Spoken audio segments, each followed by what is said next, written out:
Саламатсыздар, урматтуу өкмөт мүчөлөрү, урматтуу жетекчилер, урматтуу эсептөө палатасынын өкүлдөрү, салык маалымат каражаттарынын өкүлдөрү.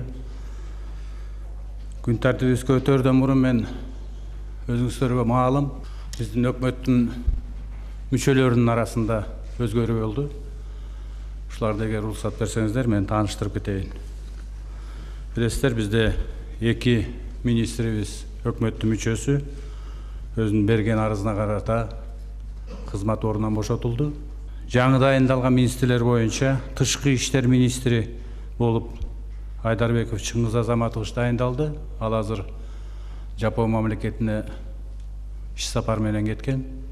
Келгенде таанышасыздар. Эмгек жана социалдык өнүктүрүү министри Кочкоров Улукбек Тойчубаевич болду. Баарыңыздар билесиздер. Эң акыркы мындан мурунку чакырылыштагы жогорку кеңеште депутат болгон. Биз да ишиңизге ийгилик каалайбыз. Отуруңуз. Маданият, маалымат жана туризм министри болуп Жаманкулов Азамат Капарович мурунку министрдин орун басары болуп иштеп жүргөн, билесиздер. Мен да ойлойм, ушул биздин өкмөттүн ишин алдыга жылдырганга жакшы салымдарын кошот деп. Отуруңуз, ишиңизге ийгилик каалайбыз. Урматтуу өкмөт мүчөлөрү, урматтуу жыйындын катышуучулары, мен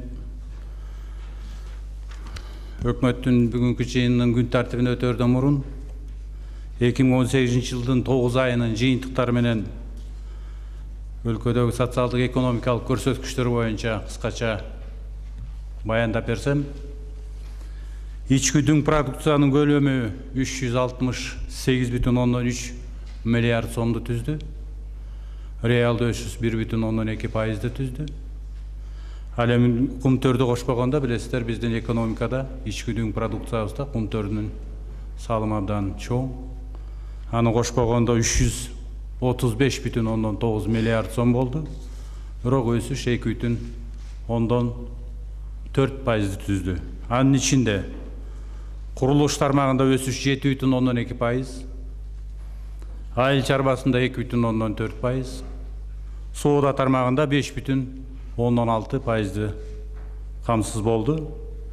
Ал эми өнөр жай ички дүң продукциянын басаңдашы өнөр жай тармагында алтынды өндүрүүнүн көлөмүнүн азайгандыгы менен түшүнүлөт. Билесиздер, Кумтөр компаниясы, Кумтөрдөгү биздин алтын чыгаруу маселеси өзгөчө продукциясын ушул 3 жана 4 кварталдарда иштетет жана тышкы жака сатылат. Ошон үчүн аны биз күтүшүбүз керек. Өткөн жылдын ушул мезгилине салыштырмалуу, бирок өнөр жайда 4,7% азайды. Бул дагы биздин экономикалык байланыштарга, биздин негизги өнөктөштөрүбүздүн экономикасынын шартына жараша бизге дагы ушундай таасирлер тийип атат. Бирок кумтөргөнүн кошпогондо өнөр жайда дагы 1,16% өсүш бар. Өнөр жайдын кээ бир тармактарына карасак, мисалы үчүн мунай заттуу өндүрүү 28,7% өстү, былтыркы салыштырмалуу. Текстил өндүрүшү 28,4% өстү. Кийим кечек, жеңил өнөр жайы өндүрүшү 21,2% өстү. Резина, пластмасса, курулуш материалдарын өндүрүү 15,8% жогорулады. Биз жанагы кен казуу тармагын кошпогондо ушундай жакшы көрсөткүчтөрүбүз бар. Бир гана нерсеси ушу Кумтөр биздин экономикабызда, анын ичинде өндүрүштө 40%дан ашык үлүштү ээлейт.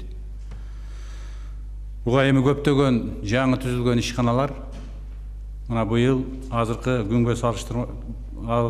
күнгө 121 ишкана ачылды. Бул эми өндүрүштүн тармагындагы ар кандай экономиканын тармагында. Бул эми былтыркы жылга салыштырмалуу абдан жогору. Бул багыт боюнча дагы жылдын жыйынтыгына чейин жакшы көрсөткүчтөр болот деген ойдобуз. 9 айдын жыйынтыгы боюнча дагы бир белгилеп кетүүчү нерсе, Евразиялык экономикалык биримдиктер боюнча экспорт 5,2%-га көбөйдү. Ал эми импорт 6,2%-га азайды. Импорттун азайганы, экспорттун көбөйгөнү баарыбыз жакшы түшүнөбүз. Бул экономикадагы жакшы көрсөткүч болуп эсептелет. Булар менен катар өкмөттүн алдында дагы жыйынтыктай турган абдан чоң бир катар иштерибиз бар. Муну ойлойм баардыгыбыз жапа тырмак экономикабыздын жыйынтыгын 2018 жылдын жыйынтыгын чыгарып жатканда бул көрсөткүчтөр дагы оң жагына өзгөрөт деген ойдобуз. Бүгүн биздин өкмөттүн жыйынында күн тартибинде 3 маселе бар. Биринчиси Кыргыз Республикасынын 2018 жылга республикалык бюджети жана 2019-20 жылдарга божобол жөнүндө мыйзамга өзгөртүүлөрдү киргизүү тууралуу мыйзам долбоору сунушталат. Баяндамачы Кыргыз Республикасынын финансы министри Касмалиев Адыл Алешевич. Экинчи маселе Кыргыз Республикасынын 2017 жылдагы республикалык бюджетти аткаруунун аудити боюнча эсептөө палатасынын отчетунда көрсөтүлгөн кемчиликтерди четтетүү боюнча иш-чараларды бекитүү тууралуу экинчи маселе. Үчүнчү маселе күзгү талаа жумуштарынын жүрүшү жөнүндө. Күзгү талаа жумуштары боюнча Айыл чарба, тамак аш жана мелиорация министри Мурашев Нурбек Нурфазылжанович баяндайт. Жыйындын күн тартиби боюнча эгер сунуш болсо, сунуш бар өкмөт мүчөлөрү жана башкалар. Эгер башка сунуш болсо, күн тартибиндеги маселени жана регламентти бекитип алалы. Макулсуздарбы? Добушуңуздарды берип койсоңуздар, өкмөт мүчөлөрү.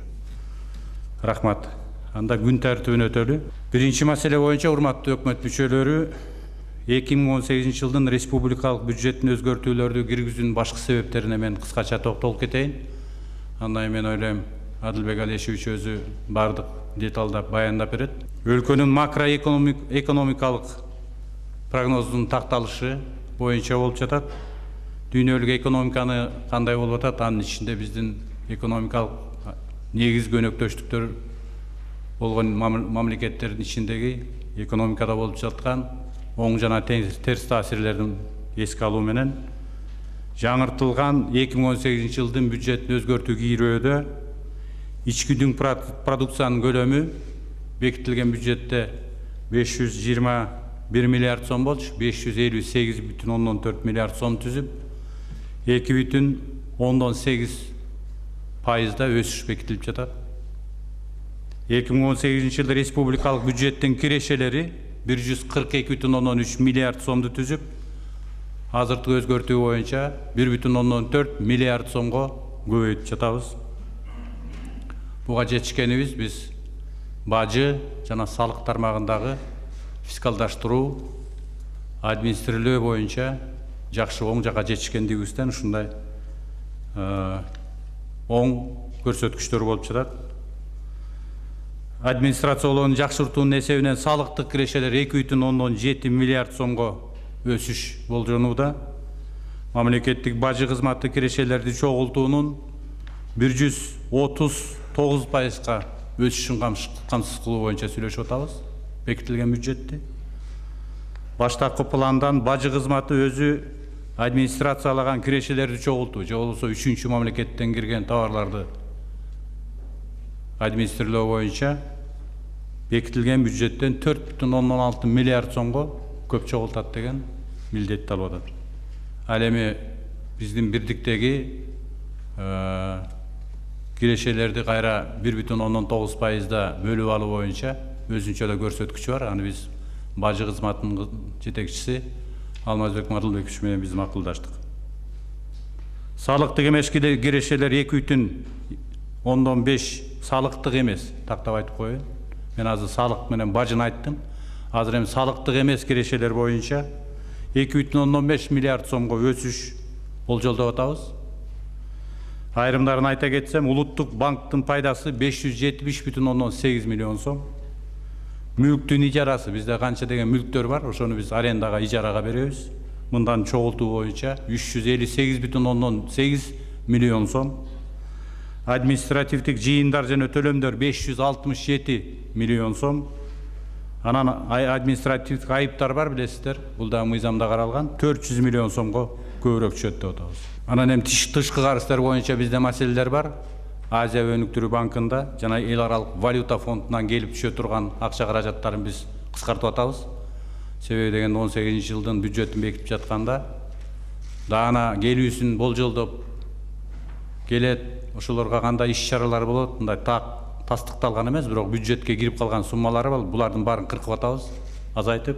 Эгерде карап турсак, ошол жана мен айтып аткан кошумча акча каражаттарын табуу, кошумча булактарды табуунун эсебинен биз кайсы багыттарды мына биздин өкмөт иштеп жатканда кайсы багыттарга биз кошумча акчалар жумшайбыз. Капиталдык салымдар боюнча бекитилген бюджетте 2018-де 2,9 миллиард сом каралган. Биз аны 5,9 миллиард сомго чейин жеткирип, 3 миллиард сом кошуп атабыз. Айыл банкты капиталдаштыруу процессин баштадык биз. 1 миллиард сомго айыл банк капиталдаштырууну өтөт. Бул биздин айыл чарбасын каржылоо боюнча программаларда дыйкандарыбыз, фермерлерибиз үчүн жеңилдетилген кредиттер 1 миллиард сомдуку бир нече эсе болуп, өзүнүн мультипликациялык бир эффектилери бар. Ошо менен биз дыйкандарыбызга, фермерлерибизге жеңилдетилген кредиттердин суммасын көбөйтөбүз. Мамлекеттик ипотекалык компанияны болсо биз 1 миллиард сом бердик. Бу дагы биздин жанагы жеңилдетилген социалдык турак жойларды каражаттар көбөйдү деген түшүндүрөт. 1 миллиард сомго көбөйтүп атабыз. Кепилдик фондту 300 миллион сомго кошумча бөлдүк, кепилдик фондко. Бу дагы ушул региондорго жанагыдай күрөөсү жетпей аткан ишкерлерибизге, фермерлерибизге кепил болуп кошумча дагы өзүнүн функциясын аткарганга, бир азыркы биздин статистикабыз боюнча эгер 300 миллион берсек, значит 1,5 миллиардга чейин биздин каражаттарыбыз, кредит алуу каражаттары көбөйөт дегенди түшүндүрөт. Мамлекеттик камсыздандыруу уюмубуз бар, билесиздер. Мунун да капиталдаштыруусуна 100 миллион сом бөлүп атабыз. Бу дагы жана турак үйлөрүбүз, үй жайлар, жарандарыбыздыкы кырсыктан камсыздандыруу боюнча мунун да финансылык туруктуулугун жогорулатат. Мындан тышкары ветеринария жана фитосанитария лабораторияларын, өсүмдүктөрдүн карантини боюнча лабораторияларга 212 миллион сом бөлүп атабыз. Жаңы лабораториялар аягына жеткирилди. Булар боюнча да бизде ветеринария жана фитосанитария инспекциясы, анан айыл чарба министринин карантин боюнча уюмунун функциясы жана мүмкүнчүлүктөрү дагы абдан жогорулайт. Кечиктирилгис авариялык абалга калыбына келтирүү боюнча аварияларды МЧСке 131 миллион сом бөлүп атабыз. Мындан тышкары өзүңүздөр жакында билесиздер, медициналык кызматкерлердин кээ бир категорияларына айлык акыны көбөйттүк 1 октябрдан баштап. Буга дагы 157,5 миллион сом бөлдүк. Гемодиализ боюнча медицина тармагында маалыматы барлар түшүнөт. Кызмат көрсөтүүлөрүнө дагы 69 миллион сом бөлдүрдүк. Мындан тышкары жылдын аягына чейин мектептерибиз интернет менен 100% камсыз болот дедик эле. Аларга да мына жакында 150 миллион сом бөлдүк. Кудай буюрса ошо менен биздин Кыргыз Телеком компаниясы бүт мектептерге интернет байланышын жеткирет. Билим берүү уюмдарын компьютерлештирүү боюнча 30 миллион сом бөлдүк, Гүлмира Каримовна. Бул боюнча да ушундай иштер жүрүп жатат. Анан калган маселелери боюнча азыр биз Адылбек Алишевичке берсек, деталдаштырып баяндап берсе, анан суроо жоопко өтүп, ошо менен биринчи маселебиз жыйынтыкталды. Келиңиз анда. Урматтуу Мухаммед Калишевич, урматтуу өкмөт мүчөлөрү жана бүгүнкү жыйындын катышуучулары, республиканын социалдык экономикалык өнүктүрүүнүн учурдагы кырдаалдарын өзгөрүшү, бюджеттин киреше бөлүгүн оңдоолордун жана чыгымдарын оптималдаштыруунун зарылдыгы менен шартталган Кыргыз Республикасынын 2018 жылга республикалык бюджети жана 2019-2020 жылдарга болжол жөнүндө Кыргыз Республикасынын мыйзамына сунушталган өзгөртүүлөр жана толуктоору менен тааныштырууга уруксат этиңиздер. Экономиканын бардык тармактарында өсүш арымын басаңдашынын эсебинен 2018 жылы ички дүң продукциянын күтүлгөн анык өсүшү бекитилген 3,6%-ын ордуна 2,8 деңгээлинде түзүлдү. Анын ичинен айыл чарба 3,2%-ын ордуна 2,5%-га чейин, кызмат көрсөтүү чөйрөсүндө 3,9% пайыздын ордуна 3%га чейин, курулушта 10,5-тен 7,7. Бирок өнөр жай өндүрүшүндө мурда бекитилген 1,3 өсүштүн ордуна 1,7% өзгөртүлүүдө. 2018 жылдын товарларды экспорттоонун өсүү арымынын бекитилген 3,1%-дын ордуна 6,1%га өсүүсү болжолдонууда. Товарларды импорттоо мурда бекитилген 1,2%-дын ордуна өсүү 11,9% деңгээлинде болжолдонууда. Мамлекеттик бюджеттин жалпы кирешелери 158,6 миллиард сомду түзөт. Бул бекитилген көрсөткүчтөн 2,3 миллиард сомго көп. Мамлекеттик бюджеттин чыгымдары бекитилген бюджетке карата 12,9 миллиард сомго көбөйүү менен 177,2 миллиард сом суммасында каралууда. Республикалык бюджетке токтолсок, республикалык бюджеттин жалпы кирешелери 142,3 миллиард сомду түзөт. Бул бекитилген көрсөткүчтөн 1,4 миллиард сомго көп. Республикалык бюджеттин чыгымдары бекитилген бюджетке карата 3,7 миллиард сомго азайуу менен 157,5 миллиард сом суммасында каралууда. 2018 жылга бюджеттин тартыштыгы бекитилген бюджетке карата 5,1 миллиард сомго азайуу менен 15,2 миллиард сом же болбосо ичкүдүн продукциясына 2,7% деңгээлинде түзүлдү. 2018 жылга бюджеттин киреше бөлүгүнө түзөтүүлөрдү киргизүү боюнча сунушталган долбоордо жалпы кирешелер республикалык бюджеттин мамлекеттик инвестициялардын гранттарын эске алуу менен бекитилген бюджетке салыштырмалуу 1 миллиард 394,5 миллион сомго көбөйгөн жана 142 миллиард 276,7 миллион сом суммасында аныкталган. Республикалык бюджеттин салыктык кирешелердин түшүүлөрү 108 миллиард 718,1 миллион сомду түздү жана бекитилген көрсөткүчтөргө салыштырмалуу 2 миллиард 707,7 миллион сомго көбөйөт. Бул Кыргыз Республикасынын өкмөтүнө караштуу мамлекеттик бажы кызматы тарабынан тескерилүүчү салыктык кирешелердин көбөйүшүнүн эсебинен болду. Бул көбөйүү бюджеттин киреше бөлүгүн учурдагы жана күтүлгөн аткаруунун негизинде жүргүзүлдү.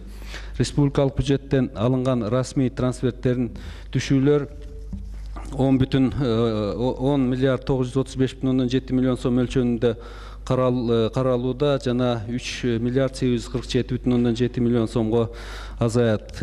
Мухтар Алишерович айтып кеткендей, бул жерде билим берүү секторун реформалоо, Азия өнүктүрүү гранты бекитилген бюджетте пландалбаган 481,6 миллион сом суммасында көбөйүп жатат. Бирок ошол эле учурда экономикалык диверсификацияны колдоо программасы Азия өнүктүрүү банкынын гранты боюнча бекитилген бюджетте каралган 1 миллиард 790 миллион сом суммасында түшүүлөр быйылкы жылга күтүлбөйт. Бул эмки жылга сумманы пландаштырдык.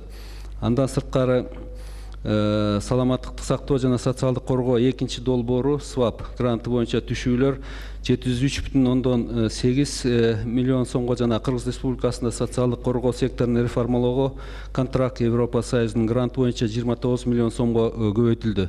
Ошол эле учурда билим берүү секторун колдоо Европа Союз гранты боюнча түшүүлөр 77,7 миллион сомго, мамлекеттик инвестициялык гранттары боюнча 3 миллиард 151,4 миллион сом суммасында азайды. Мындан сырткары курстук айырманын эсебинен Европа Союзунан келген грант 9,2 шайлоо системасын колдоо 9,2 миллион сомго, өнүктүрүү саясатын колдоодогу операциялар бул Дүйнөлүк банк гранты 33,6 миллион суммасында азайтылды. Республикалык бюджеттин салык эмес кирешелердин түшүүлөрү 22 миллиард 623 миллион сомду түзөт жана бекитилген көрсөткүчтөргө салыштырмалуу 2 миллиард 534,3 миллион сомго көбөйдү. Негизги көбөйгөн каржы булактарын Мухтар Алишерович бул жерден айтып кетти. Мен ага токтолбой эле коеюн.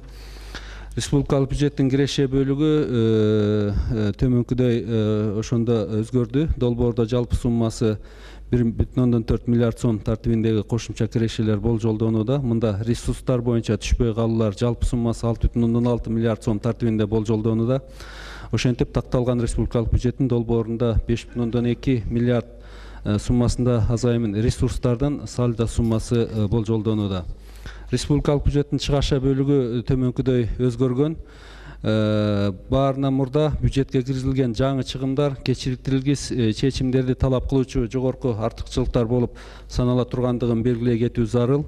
2018 жылга жаңы чыгымдардын демилгелери тармактар боюнча кыскача токтолуп кетсем, бул саясий маанидеги иш-чаралар түрк тилдүү мамлекеттердин кызматташтыгы кеңешинин 6-чы саммитин өткөрүүгө 36,5 миллион, Европадагы коопсуздук кызматташтыгы боюнча уюмдун парламенттик ассамблеясынын протоколдук иш-чараларына 11,1, жана Шанхай кызматташтык уюмунун мамлекеттин юстиция министрлеринин жыйынын өткөрүүгө 6 миллион сом каралды. Таза коом каражаттарынын эсебинен түндүк ведомство аралык электрондук өз ара аракеттер системасынын иштешин камсыздоого 112,8, айылдарды интернет өткөрүүгө Кыргыз Телеком аркылуу бул жөнүндө да айтылды 150 миллион сом. Документтерди электрондук жүгүртүү мамлекеттик системасынын долбоорун ишке ашырууга 58,4, соттук укуктук системаларды ишке ашырууга 18,3, мамлекеттик мүлкүнүн бирдиктүү реестри маалыматтык системасын ишке ашырууга 33,1, сервердик жабдууларды сатып алууга мамлекеттик салык кызматына 30 миллион сом. Маданий спорттук иш-чаралар боюнча дагы дене тарбия жана спорт мамлекеттик агенттигине бир жолку сыйакыларды төлөөгө 2,8 миллион, спорт курулмалары мамлекеттик ишканасынын республикалык бюджетке которуу 24,1 миллион сом, санариптик берүүгө өтүү маалымат жана массалык коммуникациялар департаментине 100 миллион сом каралды. Инфраструктуралык иш-чаралар боюнча 2 миллиард 974,4 миллион сом капиталдык салымдардын суммасы көбөйтүлдү.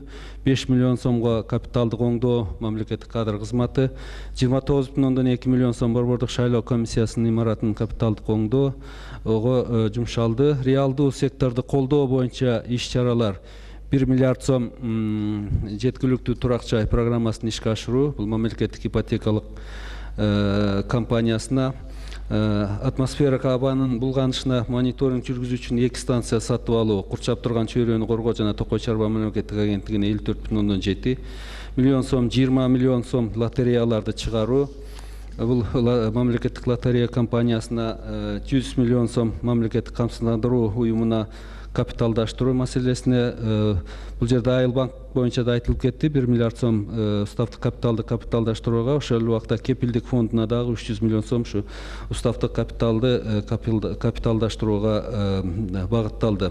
71,9 экспортко багытталган ишканаларды каржылоо, 150 миллион сом лабораторияларды жабдуулар менен жабдуу, ветеринардык жана фитосанитардык коопсуздук мамлекеттик инспекциясына жана башка кечиктиргис чыгашуулар болду. Социалдык маанидеги иш-чараларга 5,5 миллион сом Алтай цивилизациясы боюнча сот чечимдерин аткаруу боюнча 70 миллион сомго көбөйтүү, эл аралык уюмдарга мүчөлүк төгүмдөр 117,1 миллион сомго, милдеттүү медициналык камсыздандыруу фондуна эмгек акыны жогорулатууга 157,5, бийик тоолуу аймак үчүн кошумча акы 52,2 миллион сом, капиталдык оңдоолорго 13,1, энени жана балалыкты коргоо улуттук борборуна 27, гемодиализ 68 миллион сом, областтарды өнүктүрүү фонду 163,3 жана райондорду өнүктүрүү фондуна 296,3 миллион сом. Билим жана илим министрлигинин билим берүү уюмдарды үчүн жабдуулар 30 миллион сом, социалдык турак жай жазаларды аткаруу мамлекеттик кызматына 67,9, өзгөчө кырдаалдар министрлигине социалдык турак жайга 31,1, достук автомобилдик өткөрмө пунктуна көчүрүү 8,4 жана башка бардыгына токтолбой эле коеюн. Жана башка дагы керектүү чыгымдарды биз киргиздик. 2018 жылга бюджеттин чыгымдарын оптималдаштыруу маселесин дагы жүргүздүк. Бул бюджетти өзгөртүүлөрдү киргизип жатканда 3 миллиард 486,9 миллион сом жалпы суммадагы чыгымдар кыскартылды. Анын ичинде бюджеттик каражаттар боюнча 3 миллиард 95,7 миллион сом. Анын ичинде эмгек жана социалдык өнүктүрүү министрлиги мамлекеттик бюджеттик резервден 357,7 мамлекеттик тилди өнүктүрүүгө бул дагы толук колдонулбай калды. 114 миллион сом Кыргыз Республикасынын өкмөтүнө караштуу архитектура, курулуш жана турак жай коммуналдык чарба мамлекеттик агенттигине 100 миллион сом. Муну биз баягы УКСтарды бюджетке дагы которобуз деп быйыл дагы аны которулбай калдык. Башка министрликтер жана ведомстволор боюнча 812,5 миллион сом. Товардык материалдык баалуулуктар Кыргыз Республикасынын эсептөө палатасынын талдоосу жана жазма буйругу менен 391,2 миллион сом кыскартылды. Анын ичинде товардык материалдык баалуулуктар 25,3 миллион сом, сметаны талдоо 238,3 миллион сом, эсептөө палатасында каты менен 127,6 миллион сомго кыскарды. Дагы эң көп бизде капиталдык чыгымдар боюнча кыскартуулар болду. Бул 15 миллиард 607, түрткү берүүчү гранттар 145 миллион, мамлекеттик инвестицияларды кош каржылоо 475,4 миллион сом, мамлекеттик инвестициялардын тышкы кредиттери жана гранттары 14 миллиард 987 миллион сомго. Анын ичинде кайра кредиттелбеген 12 миллиард 271,2 миллион сом, кайра кредиттелген кредиттердин суммасы 2 миллиард 715,8 миллион сомго кыскартылды. 2018 жылы такталган бюджетинде республикалык бюджеттин функциясы боюнча структурасында төмөнкүндөй өзгөртүүлөр болду. Жалпы багыттагы мамлекеттик кызмат көрсөтүүлөр 1,5%-га көбөйдү, билим берүү 2,5%-га көбөйдү, курчап турган чөйрөнү коргоо 0,1%-га көбөйдү, турак жай жана коммуналдык кызмат көрсөтүүлөр 0,3%-га көбөйдү, эс алуу, маданият жана дин 0,5%-га жана саламаттык сактоо тармагы 0,5%-га көбөйдү. Төмөнкү социалдык бөлүктөр кыскарды. Бул экономикалык маселелер 6,3, социалдык 1,2%-га. 2018 жылга жергиликтүү бюджеттин такталган планынын көлөмү жергиликтүү бюджеттин бекитилген планына салыштырганда 990,1 миллион сомго көбөйүү менен 20 миллиард 735,9 миллион сомду түздү. Муну менен катар расмий трансферттерсиз жергиликтүү бюджеттердин такталган кирешелери бекитилген суммага салыштырганда 896,5 миллион сомго көбөйүү менен 16 миллиард 385,3 миллион сомду түздү. 2018 жылга республикалык бюджеттен жергиликтүү бюджетке берилүүчү каражаттар 2 миллиард 500,6 миллион сомду түздү. Бекитилген планга салыштырганда 93,6 миллион сомго көп. Анын ичинен 50 миллион сом Кыргыз Республикасынын өкмөтүнүн 2017 жылдын 17 августундагы номер 493 токтомуна ылайык 2018 жылга Кыргыз Республикасынын калктуу пункттарынын башкы пландарын иштеп чыгууга 25,6 миллион сом, Кыргыз Республикасынын өкмөтүнүн 2018 жылдын 6 августундагы 273-Б буйругуна ылайык Скөл облусунун Скөл районундагы Кырчын жайлоосуна 18 миллион сом, Кыргыз Республикасынын өкмөтүнүн 2018 жылдын 28 февралындагы номер 67 буйругуна ылайык Кыргыз Республикасынын таза коом санариптик трансформация программасын ишке ашырууга бөлүндү. Такталган маалыматтар боюнча мамлекеттик инвестициялар 0,1 миллиард сомго азаят жана 43,7 миллиард сомду түзөт. Мамлекеттик инвестициялардын төмөндөгү өзгөртүүлөр болду. Тышкы кредиттердин көлөмү 11,8 миллиард сомго жана тышкы гранттар 3,2 миллиард сомго азайды. Капиталдык салымдар беренеси боюнча чыгымдардын көлөмү 2,9 миллиард сомго көбөйдү. Ушу мамлекеттик инвестициялык программалар боюнча долбоорлор боюнча төмөнкү министрликтер жана ведомстволор боюнча кыскартуулар болду. Бул жөнүндө токтолуп кетсем, Кыргыз Республикасынын транспорт жана жол министрлиги боюнча 7 миллиард 286,1 миллион сом, Кыргыз Республикасынын өкмөтүнө караштуу архитектура, курулуш жана турак жай коммуналдык чарба мамлекеттик агенттик боюнча 2 миллиард 136,5, өнөр жай, энергетика жана жер казынасын пайдалануу мамлекеттик комитети боюнча 1 миллиард 922,4, жана Кыргыз Республикасынын коомчулуктарын өнүктүрүү жана инвестициялоо агенттиги боюнча 1 миллиард 279,1 миллион сомду түздү. Кыргыз Республикасынын мамлекеттик карызын тейлөөгө 2018 жылы 24 миллиард 330,1 миллион сом багыттоо пландалууда.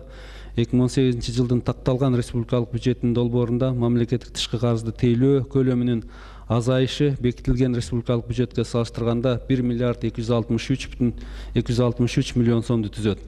Мамлекеттик тышкы карызды тейлөө боюнча четтөөлөр негизинен 2018 жылдын ичинде чет өлкөлүк валюталарга караганда сомдун салыштырмалуу туруктуу курсу байкалгандыгына байланыштуу болду.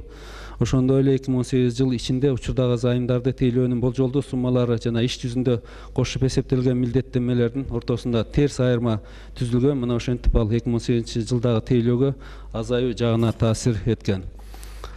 Урматтуу Мухаткел Шишекеевич, урматтуу өкмөт мүчөлөрү бюджетти толуктап иштеп чыгуунун жүрүшүндө бюджеттик ассигнованияларга көбөйтүү дагы зарылдыгы келип чыкты. Эки маселе пайда болду. Бул региондорду өнүктүрүү фондуна 69,2 миллион сом, жергиликтүү маанидеги инфраструктураны өнүктүрүүгө чегерүүлөргө байланыштуу. Буга байланыштуу өнүктүрүү фонддордун каражаттары бул суммага такталып жатат. Жана мамлекеттик жеке өнөктөштүк линиясы боюнча жана саламаттык сактоодо биринчи ушу мамлекеттик жеке өнөктөштүк иштей баштабады. Ошого курулуш иштери бүтүп, бирок гемодиализге 35 миллион акча каражаты керек экен. Муну биз киргизбесек, анда бул жумушубуз токтоп калат. Буга биз каржы булактарын дагы таптык. Уруксат берсеңиздер, ушу бүгүнкү отурумдун чечими менен ушуну дагы киргизип койсоңуздар, биз муну толугу менен иштеп чыгат элек. Дагы негизинен менин баяндамам бүттү. Бюджеттин тартыштыгы 20 миллиард 267,1 миллион сомдон 15 миллиард 210 миллион сомго азайтып атабыз. Бул ичкидүн продукциясына салыштырмалуу 3,8%дан 2,7%га түшүп жатат. Толук буну каржылоо булактары толугу менен бар. Мен биринчи суроо боюнча мен баяндамам бүттү. Менде суроо бар да. Адылбек Алишевич, азыр бюджетибизди бекитип атканда көрүп атабыз. Канча жылдан бери өзү мамлекеттик инвестиция тармагына тартылчу эл аралык финансы институттарынан келүүчү каражаттар мындай ооз-эки сүйлөшүлгөн, же болбосо кагаздары быша элек, же мыйзам чыга элек, же ратификация боло элек, же болбосо өкмөттүн чечими чыга электер, ошолор бюджетке киргизилет да. Мына биз азыр ушуга дефицитибизди 20, 21, 22 миллиард кылабыз. Ошонун канча бир акчасы ушул тышкы келүүчү бизге кредит катары, грант катары келүүчү каражаттардын баарын бюджетке көргөзөбүз да. Ушулардын баары тең. Эгерде кээ бир учурлары бар экен, кагаздары ратификациядан өтпөй калса, же токтом чыкпай калса, же мыйзам кабыл алынбай калса, бизде жанагындай айыптар салынат экен. Жылына биз айып төлөйт экенбиз. Аны эч кимге айтылбайт. Мына ушундай маселелерди келтирбеш үчүн кандай чараларды көрүшүбүз керек биз? Биз Мухаммед Алишевич 19-жылдын бюджетин дагы түзүп жатканда дээрлик 5 миллиарддан ашык сумманы биз министрлик ведомстволор берген долбоорлорду макул болбой кыскартып салдык. Биз баягы андан көрө сүйлөшүүлөр жүргүзгөндөн кийин кошумча киргизгенибиз бизге оң болуп атат да. Себеби биз өзүбүзгө чоң милдеттерди өзгөчө ушу министрлик ведомстволор коюп биз бүтөбүз деп, бирок тилекке каршы объективдүү, субъективдүү дагы себептер болот экен. Ошонун себебинен өздөштүрө албай анан кыскартканга барып атабыз да. Мисалы 2018-жылда эле 14 миллиард сомго кыскартып атабыз да. Бул бир четинен жогорку кеңешке барганда да мындай бир критикага биз кабыл болуп калып атабыз да. Муну ошону такталган мына сөзсүз түрдө ушул болот деген гана долбоорлорду киргизип, калгандарын кийин өткөндөн кийин кошумча кылып киргизгенибиз бизге оңураак болуп атат да. Ошон үчүн министрлик менен ведомстволор да ушуга чоң көңүл буруп койсо абдан жакшы болот эле. Мен да ошону колдойт элем. Мисалы үчүн бир тармактан кредит же грант келет десе, эгерде биз бюджетке кабыл алган болсок, анда бизде өкмөт мүчөлөрү же болбосо мамлекеттик орган жетекчилери ошого жооп бериш керек. Эмне үчүн келбей калды? Эмне үчүн өкмөттүн чечими чыкпай калды? Эмне үчүн мыйзам ратификация болбой калды? Келишим ратификация болбой калды? Мыйзам эмне үчүн кабыл алынбай калды? Ошого мисалы үчүн жооп бериш керек ар бир тармак боюнча. Өзгөчө коммуникация тармагында, жол, транспорт, айыл чарба, реалдуу секторда. Ушулар келип бюджетке коюшат, а бюджет бизде мыйзамда туурабы? Эгер мыйзам аткарылбаса, биз жооп беришибиз керек да. Эгерде жазып, баланча грант же кредит келет десек, эгер келбесе, анда бирөө жооп бериш керек да ошого. Анан келбей калды, аны биз кыскартып коелу деген мына ушундай картина болуп атат да бизде. Мен ошон үчүн урматтуу вице-премьерлер, урматтуу өкмөт мүчөлөрү, биз ошондой чечимди кабыл алып бюджетке карап атканда ар бир тармакка келчүгө анда министр менен биздин жетекчилери сөзүнө персоналдуу түрдө мойнун алыш керек. Бул бюджетке коюлду, мен ошону аткарам. Келишимдерди алып келип ратификация кылабыз, же мыйзамдарды кабыл алдырабыз, же өкмөттүн токтомун чыгарабыз деген болуш керек. Анан баягы болсо болду, болбосо жок деп элге чоң бюджетти көргөзөбүз, аткарылышына келгенде жанагындай миллиард сомдор өзү келбейт тиш жакта. Муну жана биз кыскартып, дефицитти дагы 2019 жылга бюджетти абдан аз кылып алып барып атканыбыз, бул ушундай иштерди кылган үчүн ошондой болду. Штрафтык жана санкциялар төлөнгөн учурлар бар экен. Эгерде министрлик мыйзамды кабыл алдыра албай калса, же келишимди ратификация кыла албай калса, же өкмөттүн токтому чыкпай калса, ага министр же болбосо жетекчи жооп бербейт, ал өзүбүздүн жанагындай айыптарды төлөп унчукпай жүрө берет экенбиз. Мына ушуга дагы адилдешүүчү. Сиз каржы министри катары айтышыңыз керек. Кайсы министр аткарып атат мыйзамдагы каралган келишимдерди, гранттарды, кредиттер келбей. Аткарбаса жооп бериш керек. Биз эмне үчүн санкция төлөшүбүз керек?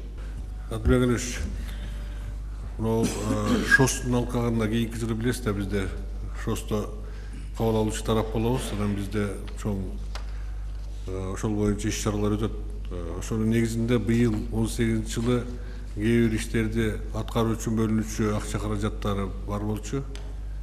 Ошол чечилбей турат да, ошону кандай кылабыз, киргизесиздерби, эмне кылабыз? Быйылкы жылга. Бул кошумча акча каражаттары жөнүндө айтып атасыз да, Отбек Алчевич. Ооба, мына кийинки жылы өтө турган ШОСко управ делонун аткара турган жумуштары бар. Президент тарабынан коюлган тапшырма бар, ошолордун баарын аткарыш үчүн быйыл жумушту жасашпаса кийинки жылы жетишпей калат да. Ошого бөлүнүүчү акчаларды бөлүп беришибиз керек да. Быйылкы жылга. Ошо бул киргизип алсак жакшы болот эле дейм да, эгер табылса. Буга чындыгында Отбек Алчевич көрсөтүлгөн жок. Мага дагы жанада айтты Самат Аскербекович дагы. Азыр дагы бир карап көрсөк, эгер уруксат болсо, канча бир суммаларды эми толук 100 миллион деп атат, 100 миллион сомду таба алабызбы, таба албайбызбы, бирок бир караштырып көрөлү. Биздики мыйзам боюнча өзгөртүүнү 1 ноябрга чейин жогорку кеңешке киргизиш керек, туурабы? 1 ноябрга чейин. Азыр мына 3-4 күн бар. Самат Аскарбекович бар да, карап туруп, эми эмдиги жылы жанагындай чоң иш-чара өтүп атса, акча жок, даярдык болбой калса, туура эмес болуп калат да. Ошон үчүн мына 1 күн, 2 күн бар. Тез арада карап, ошол 100 миллионду карап берсеңиз. Акылбек Шарипович, келиңиз. Рахмат. Аз кечиресиз. Ошону бөлүп берүү маселесин тез аранын ичинде чечишибиз керек. Эртең суук келгенен алар иштебей калат, ошо менен кийинки жылга алып кетет да. Жасыруу болбой жана берген акчабыз макулбу? Ошону карап бериңизчи, пожалуйста. Мен канчасын тапсак, анда бюджетти жогорку кеңеште каралганын күтпөй, бирок эгер өкмөттүн токтому чыкса, кийин бир комитеттин бир өзүнчө макулдугун алып койсок, мыйзам толук кабыл алынганга чейин каржылоого да бизде мүмкүнчүлүк болот да. Макул, ошентип бере бериңиз, иши кылса берели да. Саламатсыздарбы? Урматтуу Мухметкалыч Жөкеевич, урматтуу өкмөт мүчөлөрү, Адыл Алешевич, өзүңүз билесиз, бизде салык кызматында корголгон беренелер боюнча айлык акыга толук акча каралбай калган. Биз сиздерге заявка бердик элек, ошол заявканы толук кандырып берсеңиздер. 1 январдан айлык көбөйгөн, ошол сумма аягына чейин каралбай калган. Экинчи маселе, Мухметкалыч Жөкеевич, бул суроо эмес, бул сунуш катары. Бизде мына план жеткирилип келгенде салыктык эмес кирешелер бар. Булардын ичинде, мисалы үчүн, плата за разработку месторождения полезных ископаемых. Ошондой эле плата за использование природных ресурсов, плата за аренду пастбищ, плата за аренду помещения, здания, сооружения государственной муниципальной собственности, сбор за государственную регистрацию, сбор за вывоз мусора, сбор за парковку автотранспорта, государственную пошлину, взимаемую судебным органом. Ушулардын бардыгы жалпы жөнүнөн 1 жылда 18 жылы 4 миллиард 500 миллионду түзөт. Бизге финансы министрлиги тарабынан ай сайын муну план катары жеткирилет да. Бул салыктын түрлөрүн салык кызматы жыйнабайт, бизге тиешеси жок. Мен ушуну суранып кетет элем. план жеткирүүдө ушул салыктык эмес төлөмдөрдү, сборлорду, пошлиналарды биздин пландан чыгарып бергенин сурунат элем. Рахмат. Бул жерде Деңизбек жаңы салыктык эмес өлчөмдөр, салыктык эмес кирешелер боюнча кодекси кабыл алынбады. Ал 1-январдан баштап толук кандуу күчүнө кирет. Ошол жерде салык органдары кайсы салыктык эмес өлчөмдөрдү администрациялайт толугу менен берилген да. Бирок кийин текшерүүдө кийин бул функциялар дагы сиздерге берилет да. Ошон үчүн мен ойлоп атам, муну салык органдарына калтырыш керек. Эмдиги жылы уже мыйзам чегинде толук булат. Аны мындай кылыш керек. Эгерде салык кызматынын өзүнүн функциясында ошолор чогултуу жок, ал жергиликтүү бийликте же болбосо биздин башка мамлекеттик структуралары болсо, кыска мөөнөттүн ичинде тактагыла, недра боюнча недра менен сүйлөшөлүк. Тазалык боюнча жергиликтүү бийлик менен сүйлөшөлүк. Парковкасы боюнча жергиликтүү бийлик менен сүйлөшөлүк. Анан ошого да жооп берели да. Биз акчаны баарыбыз сурайбыз, а чогулткан келгенде унчукпайбыз. Андай болбойт да. Анан жана силер тактап жазгыла азыр. Муниципалдык бийликтен канча болсо, ошону жазалы. Мэр жооп берет. Айыл өкмөт жооп берет. Шаардын мэрлери жооп берет деп жазалык. Анан ошондон фамилиясынан сурайлык анан. Анан недре боюнча болсо, жанагы айтып атасыңар, алардын баары тактап туруп көрөлүк да. Эгерде салыктын өзүнүн функциясы ага жатпай турган болсо, салыктык эмес кирешелерде бюджетке кирген болсо, аны такташыбыз керек.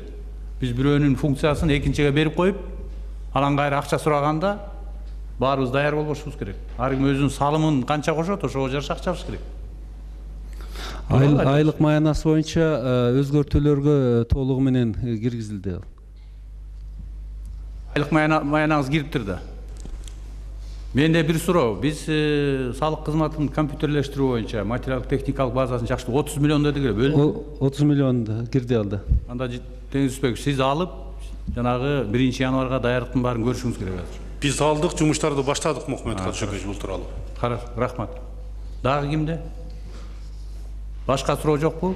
Анда биринчи маселе боюнча менин оюмча абдан көп оорчулук өзү бажы кызматы менен салык кызматына түшүп атат. Анан жергиликтүү бийлик өзгөчө мэрияга, Бишкектикине.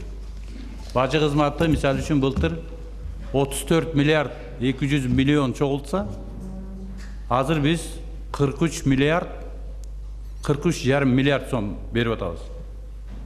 9,3 миллиард сомго былтыркыга салыштырмалуу көбүрөөк чогултат деп. Бул абдан оор, бирок биз азыр бажы кызматына абдан чоң сын пикирлер айтылат. Бирок ошол мойнуна алып атат азыр. Жергиликтүү өзүбүздүн бюджетибизге келип түшчү салыктарды 4,6 миллиард сомго көбүрөөк чогултабыз деп алып атат. Бул дагы абдан жоопкерчиликтүү иш, баарыбыз жардам беришибиз керек. Экинчиси салык кызматы боюнча былтыр 73 миллиард чогулткан экен, азыр 82 миллиард чогултулат. Ошонун баарын кайра чача келгенде, бөлүштүрө келгенде, ушул жерде отурган ар бир министрликке тийип атат. Ошон үчүн урматтуу жетекчилер, мен чакырып кетер элем, ар бириңер чыгымдарды оптималдаштырып, азыр биз оптималдаштыруу боюнча мен баягы өкмөт жаңы жумушка кирип айтканбыз, 4 миллиард сомго чейин оптималдаштырабыз деп. Азыр мына 3 миллиард 700 алып келип атабыз, туурабы Адил Алишевич? Жылдын аягына чейин да 300 миллионду кошобуз, ошо менен 4 миллиардка өзүбүздүн айткан сөзүбүздү аткарабыз. Ошон үчүн ар бир министрлик, мен сиздерди жетекчилер, урматтуу коллегалар чакырып кетем, оптималдаштыруу маселесин карап бериңиздер да бир сыйра. Экинчиден, жанагы айтып жаткан функцияларды ар кимибиз акча сураардан мурун ойлонолу, биз эмне салым кошуп атабыз. Эгерде чогултуу же болбосо киреше бөлүгүнө тиешеңер жок болсо, жок дегенде чыгым жагынан оптималдаштырып, ошону эффективдүү пайдалануу жагын саясатын алып келели деп бардыгыбыз. Отуруп алып меники эмес деп жанагындай акчаларды сарптай берсек, мен ойлойм бул туура эмес болот деп. Бул жалпы баарыбыздын ишибиз бюджет. Ошо бюджетибизди кандай кабыл алабыз, ошого жараша. Мен билем көптөгөн министрликте акча каражаты дагы жетпей атат. Бирок ошентсе да биз азыр өзүбүздүн чогулткан бюджетибизге жараша ар бир министрлик боюнча, тармак боюнча саясатыбызды жүргүзүшүбүз керек.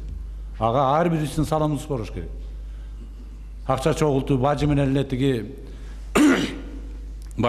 тиги салык кызматыныкы же болбосо башка мүлк фондунуку же болбосо кен байлыктардыкы эмес. Ар бирибиз жок дегенде ошол чыгымдарды оптималдаштырып, туура пайдаланып, эффективдүү алып келиш керек да. Муну ошол силердин салымыңар болот деп ойлойм. Анда суроо жок болсо, биринчи маселе боюнча бардыгы айтылды. Протоколдук тапшырмаларды баарын жазасыздар. Анда өтсөк протоколдук тапшырмасына чечимге. Кимде кандай сунуш бар чечим боюнча? Чечим боюнча эми муну 2-3 күн талкууладык. Тем более 2018-дики мурунку бюджет азыр өзгөрүүлөр гана кирип атат. Мен ойлойм мындай эле талаш тартыш болбойт го деп. Эгерде чечим боюнча да сунуш болбосо, анда ушул чечимге жана өкмөттүн токтомуна мыйзам долбоорун жактыруу боюнча добуш берип коюңуздар. Каршы жок. Анда кабыл алынды биринчи маселе.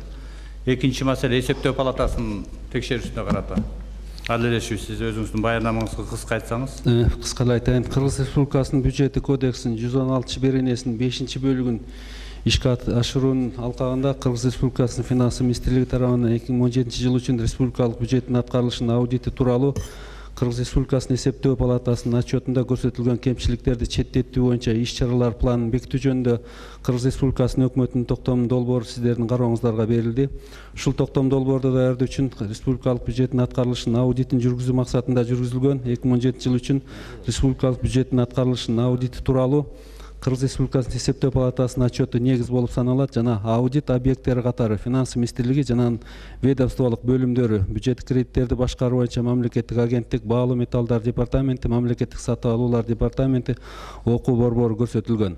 Кыргыз Республикасынын эсептөө палатасы тарабынан жүргүзүлгөн 2017 жыл үчүн республикалык бюджетти түзүү жана аткаруу, Кыргыз Республикасынын мамлекеттик карызынын абалы жана башкаруу аудити, мамлекеттик финансыны башкаруу чөйрөсүндө позитивдүү жетишкендиктердин, ошондой эле объективдүү жана субъективдүү себептер боюнча жол берилген маанилүү кемчиликтерге теңдештирилген баалоону билдирет. Позитивдүү жетишкендиктерге Кыргыз Республикасынын 2017 жылга республикалык бюджеттин калыптандыруу жана түзүү критерийлери жана Кыргыз Республикасынын ченемдик укуктук актыларына ылайык республикалык бюджетти аткаруунун жыйынтыктары тууралуу отчет, ошондой эле накталай эмес төлөмдөрдүн үлүшүн көбөйтүү боюнча мамлекеттик программаны аткарууга алуу жана накталай эсептешүүгө бюджеттин каражаттарын чыгымдоону кыскартуу тиешелүү. Ошентип 2017 жыл үчүн чыгымдоонун көлөмү 5,518,6 миллион сомду түздү.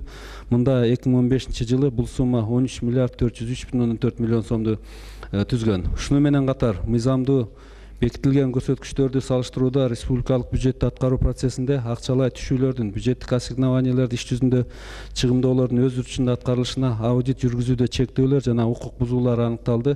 Тактап айтканда, мамлекеттик карыздын өлчөмү боюнча статистикалык маалыматтын бурмаланышы, карыз милдеттенмелерин өз учурунда катталбай калуусу, коммерциялык банктарда эсептерди ачууда милдеттүү шарттардын жана башкалардын жоктугу. Буга байланыштуу Кыргыз Республикасынын өкмөтү эсептөө палатасынын 2017 жылдын республикалык бюджеттин аткаруу аудити боюнча отчетунан келип чыккан сунуштарын, рекомендацияларын жана жазма буйруктарын талдоо менен Кыргыз Республикасынын өкмөтүнүн 2018 жылдын 24 сентябрындагы номер 444 Кыргыз Республикасынын 2017 жылга республикалык бюджеттин аткаруу жөнүндө отчетуна Кыргыз Республикасынын эсептөө палатасынын аудитинин жыйынтыгы тууралуу токтомун оперативдүү тартипте кабыл алынган болчу. Бирок бюджеттик тартипти күчөтүү жана кызмат адамдарынын жоопкерчилигин кароо максатында Кыргыз Республикасынын финансы министрлиги тарабынан сиздердин карооңуздарга сунушталган 2017 жылдын республикалык бюджеттин аткаруу аудити боюнча Кыргыз Республикасынын эсептөө палатасынын отчетунда көрсөтүлгөн кемчиликтерди жоюу боюнча иш-чаралар планын бекитүү тууралуу токтом долбоору демилгеленет.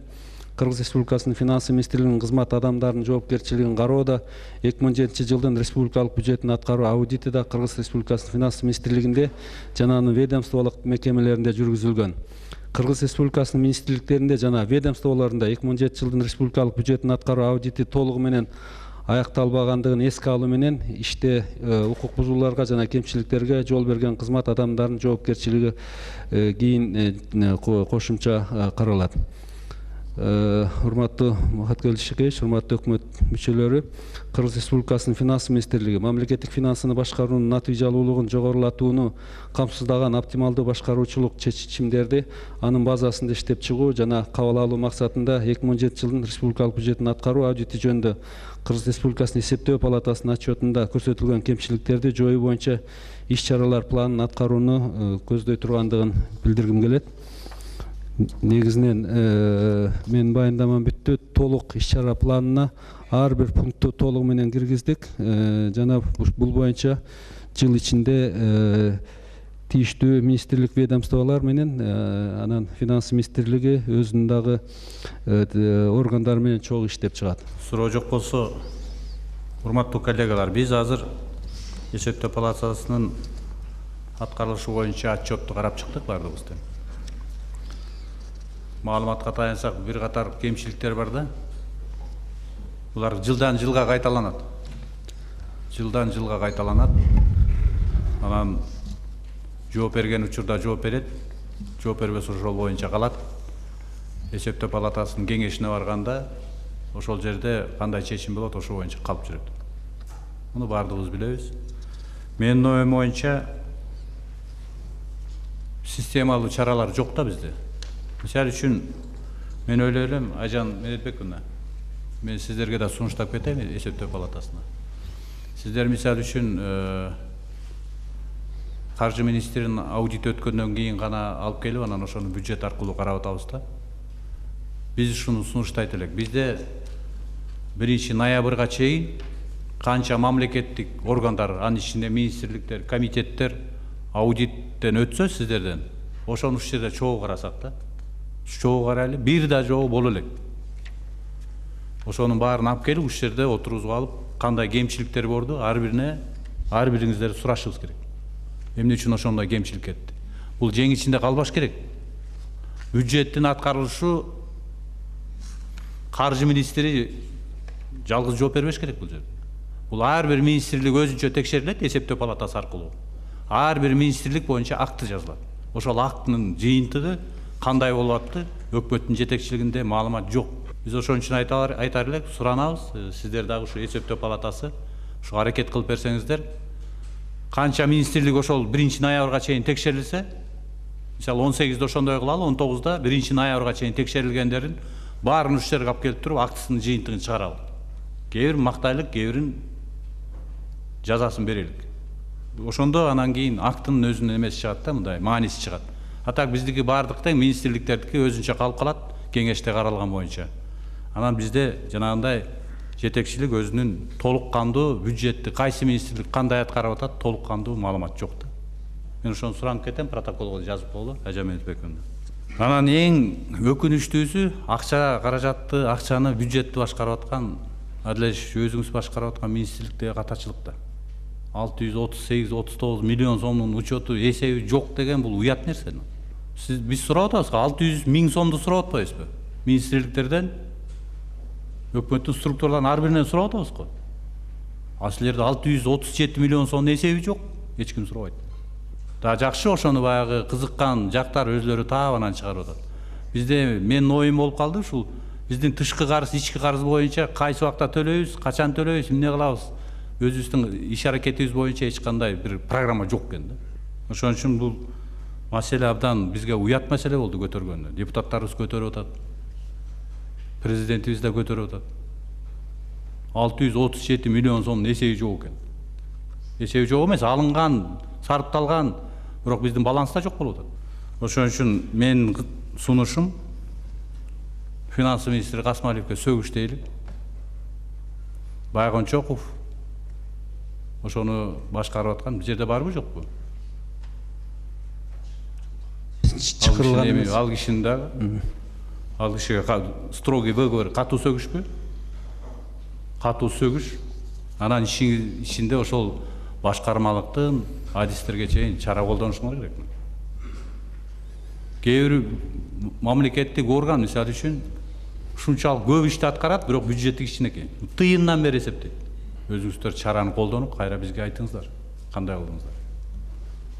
Ошол жерде отурган адистер компьютерде, базада, программада жок экен да. Анан ар бирибиз тең ушул бюджетти аткарып атканда, биз бюджет эң башкы мыйзам, биздин өкмөттүн ишиндеги башкы мыйзам бул бюджет мыйзам. Бюджеттен кийин анан мыйзамдар кабылданат, ошо бюджетке жараша анан чыгымдар болот, анан ошо мыйзамдарга дагы ошо чыгымдар кабылданат. Кээ бирде бекеринен жазган жокпуз да. Эгерде мыйзамда талкууланып, жогорку кеңеште талкууланып аткан мыйзам 3 окуудан өтсө, өкмөттүн өзүнүн каршы пикири болсо, ал мыйзам кабыл алынбайт да. Ошол мыйзамга каршы пикир берерден мурун биз бюджетти карайбыз да. Ошо мыйзам бюджет көтөрө алабы, көтөрө албайбы? Ошон үчүн биз да сиздерди чакырып кетебиз. Бюджет маселеси бизде эң биринчи болуш керек. Ошого жараша анан кийин өсөбүз, өнөбүз же жанагындай артка кетебиз. Мен сиздерди чакырып кетем, урматтуу министрлер. Бюджет маселесине биз мыйзам бузган болсо, аткарылбай калса, мисалы үчүн эмне үчүн салык кызматы менен бажы кызматын аткарбаса кетирип атабыз? Бюджетти аткарбайт да. Ошондой эле силерде де ошондой. Протокол боюнча бирдеме болуп калыптыр тактоо иретинде. Токтомду биз өзүңүз азыр айткандай министр финансыга сөгүштүп атпайлыбы? Протокол чечиминде ошол выговор болуп кирип калыптыр да, анан бул жерде замечание деп бул жерде. Токтомдогу туура эмес. Адил Алешевичке сөгүш, Байгонжоковго катуу сөгүш. Анда буну токтомду алмаштырабыз. Анда добушуңуздарды берип коюңуздар. Экинчи маселе боюнча. Рахмат. Үчүнчү маселе, урматтуу өкмөт мүчөлөрү, азыр эми айыл чарбасына тиешелүү маселе. Отуруңуз. Быйыл түшүм жыйноо бизде абдан жакшы болду.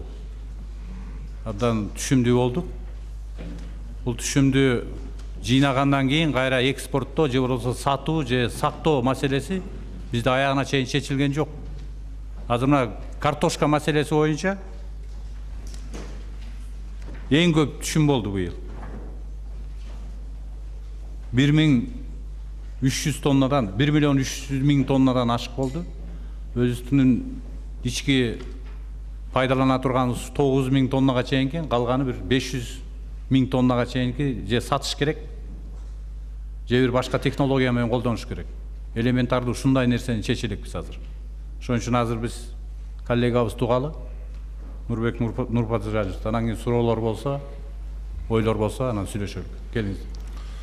Урматтуу Мухаммедкалый Дүйшөкеевич, урматтуу өкмөт мүчөлөрү, жыйындын катышуучулары, 2018 жылы дыйканчылык тармагында бир топ жетишкендиктер болду. Мисалы, азыр өзүңүз айтып кеткендей, Мухаммедкалый Дүйшөкеевич, мисалы жашылчанын дүң жыйымы 992.000 тонна түзүп, өткөн жылдан 47.000 тоннага көп. Картошка 1400 тоннадан көп жалпы түшүм болду. Өткөн жылга салыштырмалуу картошкада 82.500 тоннага көп жыйналды. Жүгөрүнүн дүң жыйымы 625.000 тоннага жетип, былтыркыдан 50.000 тоннага ашча жыйналды. Буудайдагы 650.000 тоннадан ашып, былтыркыдан 37.000, кыскасы ошол бардык өсүмдүктөрдө быйыл көп жыйналды. Ошондой эле төбурчак, күрүч, пахта жана кант кызылчасын өстүрүүдө дагы жогорку түшүмдүккө жетиштик. Республиканын облустарынын ичинен буудай, жашылча, пахта эң жогорку түшүмдүүлүккө Жалал Абад облусунун дыйкан фермерлери жетишти. Ал эми Ысык көл, Талас облусунун картошка өстүргөн дыйкандары гектарынан 175-176 центнерден, Чүй облусунун кызылча алган кызылча эккен дыйкандар 462 центнерден же былтыркыдан 15 центнерге көп түшүм алышты. Акыркы 3 жылда өзгөчө мөмө жемиштердин түшүмдүүлүгү жана дүң жыйымы жогорулады. Бул ийгиликтерге өкмөт тарабынан берилген жеңилдетилген насыя өз натыйжасын берди деп эсептейм.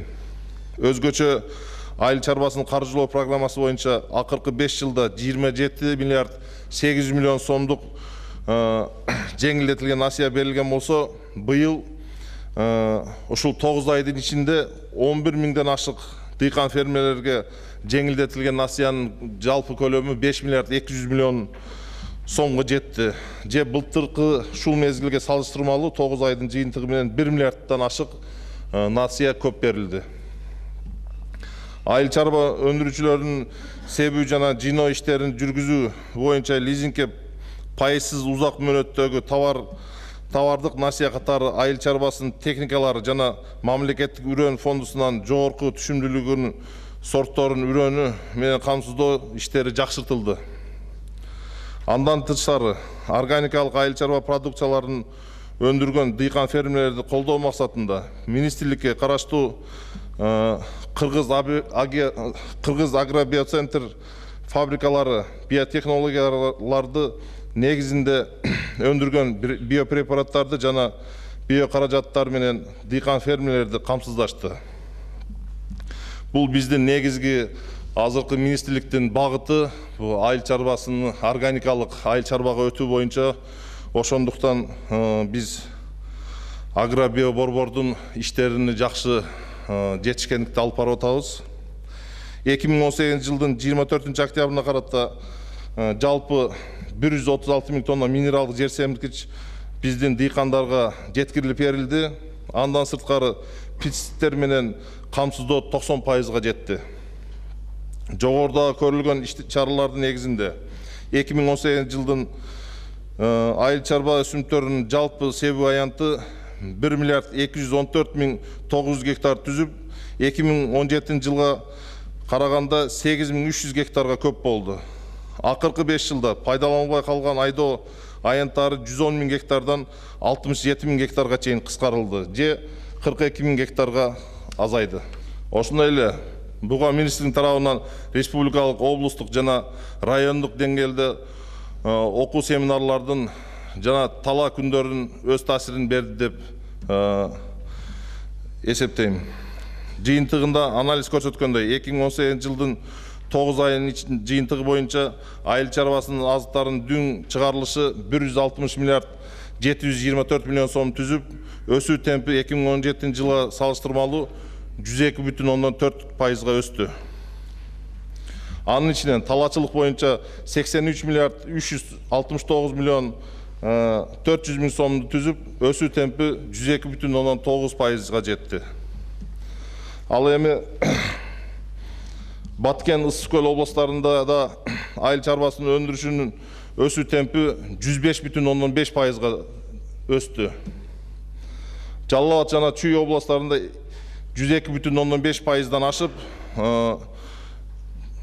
ашкандыгын белгилеп кетким келет. Буга эми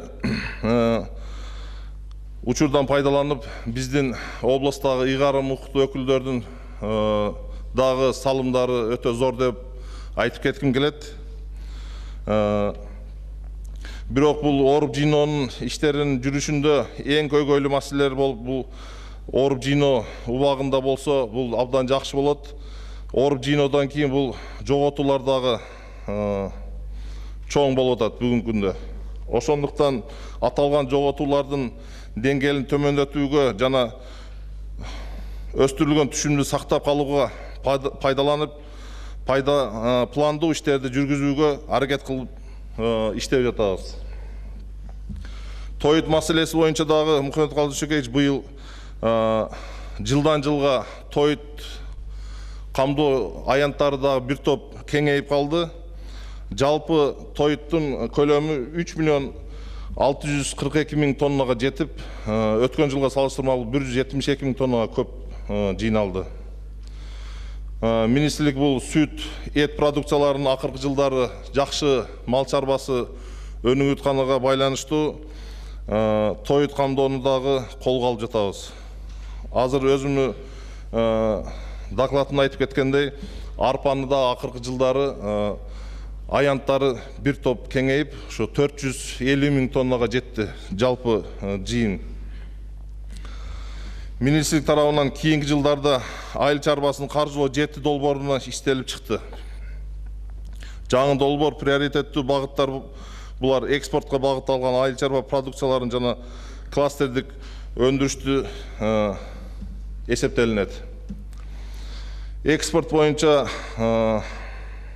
айта турган болсок, урматтуу Мухаммед Калдышекеевич 2018 жылы январь-август айларында 8 миллиард 234 миллион сомдук же 120 миллион долларлык экспорт болду. Мал чарбачылыгынын азыктары жалпысынан 481 миллион сомго жетти. өсүрүм азыктары 2 миллиард 72 миллион, тамак аш жана кайра иштетүү өнөр жай продукциясы 5 миллиард 670 миллион сомго жетти. Ал эми пактаны экспорту боюнча былтыр ушул мезгилде пактаны жакшы клиенттер жоктугунан алармандар. Аз болгон эле быйыл мына былтыр ушул мезгилде 2000 тонна эле сатылган экен. Быйылкы жылы 28 000 тоннага жетип, экспорттун көп көлөмү негизинен Россия Федерациясы, Турция жана Өзбекстан республикаларына жөнөтүлүп жатат. Ошондой эле чанактуулардын негизги төп бурчактын экспорту өткөн жылга салыштырмалуу быйыл баасы бир аз төмөн болуп атат. Бирок ошого карабастан бүгүнкү күндө 28 000 тоннага чейин экспорт болду бүгүнкү күндө. Төп бурчактын экспорту эң чоң көлөмү Турцияга, Болгарияга, Македонияга жана Сербияга кетип жатат. Мындан сырткары Кытай мамлекетине ушу быйылкынын эсебинен алчаны экспорту 68 000 тонна жакшы баратып токтоп калды. Бунун үстүнөн дагы экспортко Кытайга чыгаруу боюнча жакшы иштерди алып барып атабыз. Буюрса 2019 жылы түшүмүнөн биз Кытайга экспорт кылганга чоң аракеттер жасап атабыз. Мындан сырткары президентибиздин 2018 жылдын аймактарды өнүктүрүү жылы жөнүндөгү жарлыгына ылайык ар бир аймактын айыл чарба, мал чарба азыктарын өндүрүү мүмкүнчүлүгүнө карата жалпы 38 тамак аш кайра иштетүү ишканаларын түзүп, кошумча 635 жумушчу орун түзүлдү. Бүгүнкү күндө министрлик өкмөттүн облустардагы ыйгарым укуктуу өкүлдөрү райондук мамлекеттик администрациялары менен биргеликте 2019 жылдын түшүмү үчүн адистештирүүнүн негизги айыл чарба өсүмдүктөрүнүн айдоо аянттарынын түзүмүн жакшыртуу боюнча иштерди жүргүзүүдөбүз. Бул багытта фермерлерди окутуу боюнча окуу программаларын иштелип чыгып, мына эми декабрдан баштап кыш мезгилинде окуу семинарлар кайра башталат. Күздүк айдап себүү жумуштарына карата уюштуруу иштери тууралуу кыскача токтолуп кетейин. Республика боюнча быйылкы жылы 2019 жылдын түшүмү үчүн 154 000 гектар жер аянтка кылкандуу дан эгиндер себүү сунушталууда. Анын ичинен 140 400 гектар буудай жана 13 700 гектар арпа. Өткөн жылга салыштырмалуу үстүбүздөгү жылдын күздүк айдоо кампаниясынын активдүү жүрүп жатат. 154 000 гектардын бүгүнкү күндө 55% айдалып себилди бүгүнкү күндө. Былтыркы жылга салыштырмалуу 17 700 гектарга көбүрөөк себилди. Негизинен биздин планыбыз, приоритетибиз министрликтин күздүк айдоону жазгы айдоодон көрө азыр жазгы айдоодон күзгү айдоого өткөрүп атабыз. Күзгү айдоонун себеби түшүмдүүлүк көбүрөөк болот. Түшүмдүүлүк көбүрөөк болгондуктан ошо биз дыйкандарга түшүндүрүү иштерин жүргүзүп атабыз. Жазгы айдоодон көрө ошо күзгү айдоого көбүрөөк көңүл бургула деп. Үрөөн маселеси боюнча дагы ошол азыр кайтып кеткен аянттарга толугу менен күздүк буудай, арпанын үрөөндөрү камсыздалды. Бул 97%-га кондициялык үрөөндөрдү сунуштап атабыз. Бул кондициялык үрөөн менен дагы акыркы жылдары жакшы көңүл бурулуп иш жүрүп жатат. Бул күздүк айдап себүү иштери боюнча дагы Кыргызстан мунай сатуучу ассоциациялары менен дагы келишимдер түзүлгөн алдын ала эле. Булар эми баа боюнча биз килешип айтканбыз. Бирок үзүлүксүз колдоо көрсөтөбүз деп алар сөзүн берип жатат. Негизинен Мухаммед Калдышекевич, мен өзүмө докладым бүттүм. Бизде бүгүнкү күндө эң негизги көйгөй болгон бул баардыгыбызга маалым болуп атат. Картошканын экспорту менен төп бурчактын экспорту болуп атат. Бул боюнча дагы сүйлөшүүлөр болуп атат. кечеле мына Талас областынын ыйгарымдуу өкүлү менен дагы сүйлөшүлдү. Биринчи күнү бул ишкерлер менен, алармандар менен жыйын өткөрүлүп, бул боюнча дагы маселелер болот. Анан картошка боюнча дагы Өзбекстан менен сүйлөшүүлөр болду. Ошол 17 компанияны бизге азыр алар тизмесин берип атат. Ошо 17 компания менен биздин картошканы экспорты ошо Өзбекстанга чыгарыла турган болуп сүйлөшүлүп, азыр алды уже экспорт боло баштады. Мен бир статистикага токтолуп кетейин да. Негизги продукцияларда бизде элибиз мындай жалпы элибиз колдонгон. Суу майы 82% бизде чет жактан келет. 82% растительное масло дейбизби, суу май 82% ошол жактан келет. Жумуртканын 55% келип атат. Нан азыктар эми түшүнүктүү, Казакстандын таласында бизге караганда арзан, айдап себеби андан келип атат. Кант 38%. Быйыл эми өзүбүз эметебиз, толтурабыз деп атабыз, рынокто. Өзүбүз камсыз кылабыз деп атабыз. Эт 11% дейт, но мен ишенбейм да. Ол жерде ресторандар, кафе ресторандар көбүнчө жанагы чет жактан келген, Бразилияга чейин келген этти колдонуп атышат. Бизде эми мындай болуш керек да, Нурбек Муртаза. Биз өзүбүздү алдабашыбыз керек. Колубуздан келген кайсы продукцияны өзүбүз камсыз кыла алабыз. Ошонун баасын чыгарып, ошонун үрөөнүн дайындап, ошонун баасын чыгарып, анан биздин өзүбүздүн жанагы чоң-чоң магазиндерге чейин мамлекет жанагы ата мекендик продукция кылып, мисалы үчүн башка жактарга барсаңыздар, чоң маркеттерге киргенде бар да, ГМО пайдаланган. Таза ГМОсуз. Анан дагы бир башка технология менен. Баасына жараша. Бир эле продуктунун 4-5 түрү турат. Ошону биз уюштурсак болот да магазиндерге. Мынакей ата мекендик биздин Кыргызстандыкы, анан башка жактан келгендики деп. Ошондо баасын арзан кылганга аракет кылсак, анан биздики экологиябыз таза экенин баарыбыз билебиз. Технологиялардын баарын элге көргөзүп, мына ушундай иштерди кылышыбыз керек да. Биз аны сен муну сеп, тигини сеп деп септире албайбыз. Бирок ошентсе да биз кайсы жагы кирешелүү, кайсы жагы пайдалуу, ошону биз дыйкандарга алып барышыбыз керек да, туура. Министрлик силер ушуну кыла албай атасыңар. Ошону айта албай атабыз да биз. Мына 6 айдан бери күтүп атам. Жээнәлиев Алмазовго да айтып атам. Эмне кылабыз биз? Жердин баарын бөлүп бергенбиз. Аларга да айтышыбыз керек да, силер момун сепсеңер пайдалуу болот. Биз переработкасын коюп атабыз, лабораториясын коюп атабыз, экспортко чыгарабыз. Биз экспорт эмес, өзүбүздүн ичибизде кылчу нерсени кыла албай атабыз. Өзүбүздүн магазиндерге, базарларга чыгарып алып бара албай атабыз да биз. Эгерде биз ошону сапаттуу кылып алып барсак, биздин элибиз деле күйөт. Өзүбүздүкүн жейди дейт. Өзүбүздүкүн колдонолу дейт. Биз ошону министрликтин өзүнө ошондой бир ордун көрө албай атабыз да, ошондой бир туруп ушундай бир саясатты жүргүзгөн. Статистика катары окуйсуңар, айтасыңар.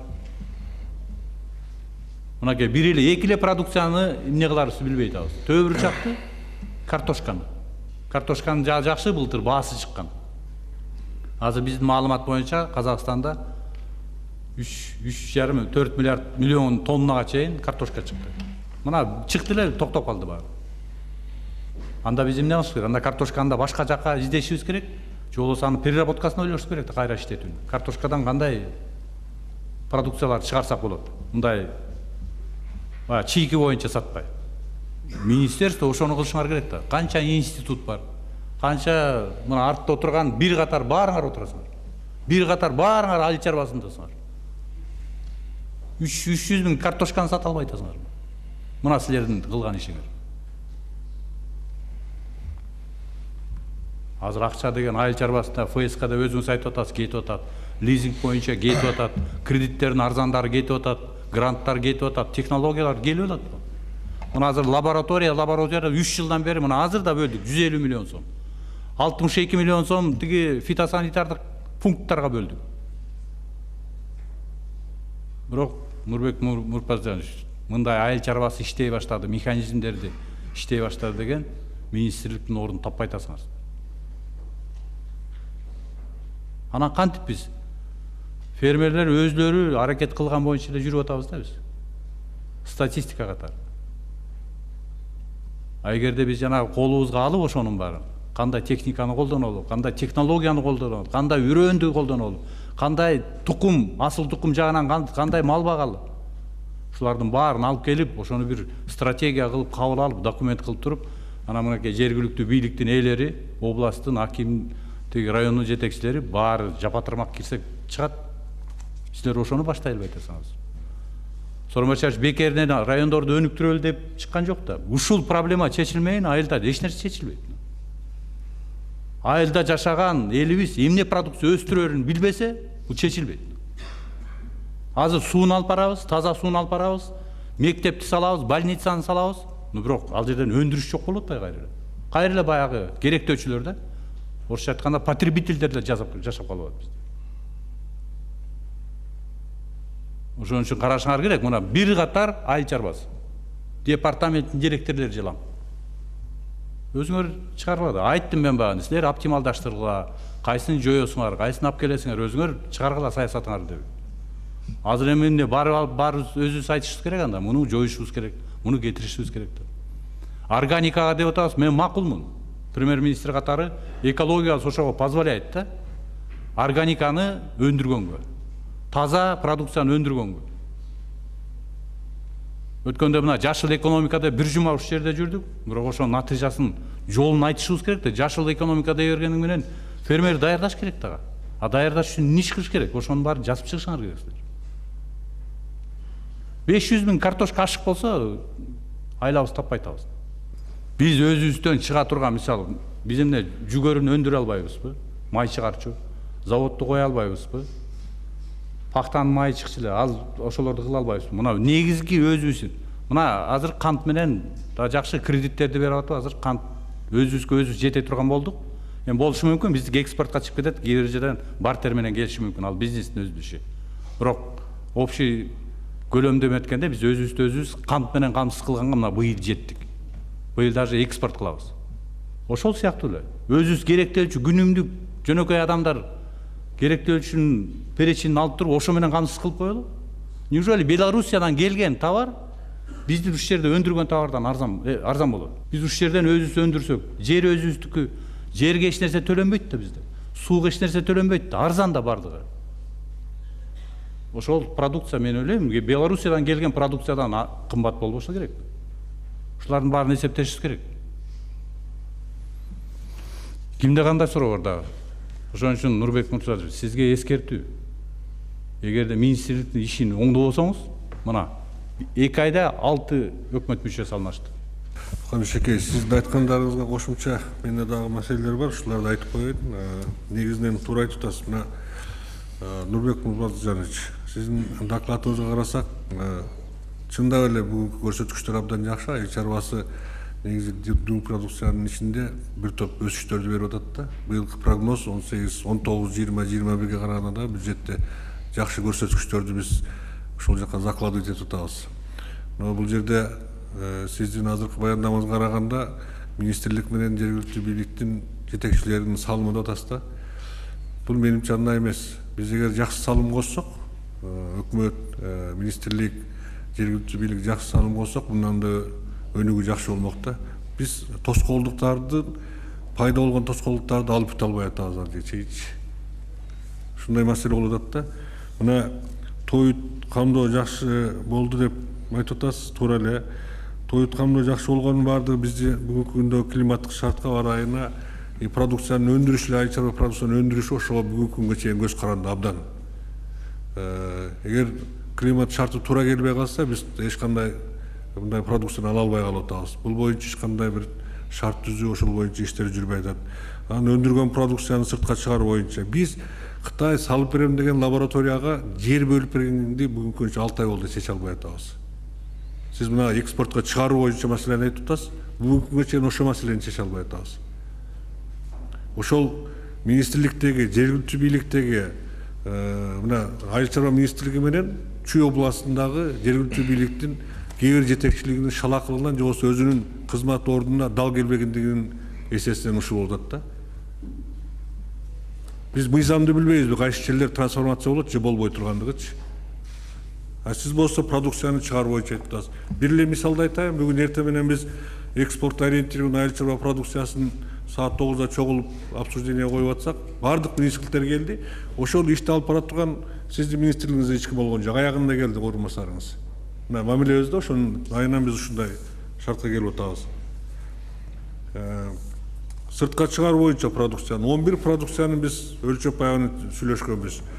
4 айдан бери 2 жолу мен зордоп чакырсам, мына башкармалыктарыңыздын башчысы менен орун басчылар менен келдиңер. Андан кийин да унутуп калдыңар. Жок, бүгүнкү күнү чейин сурушчу ушул боюнча.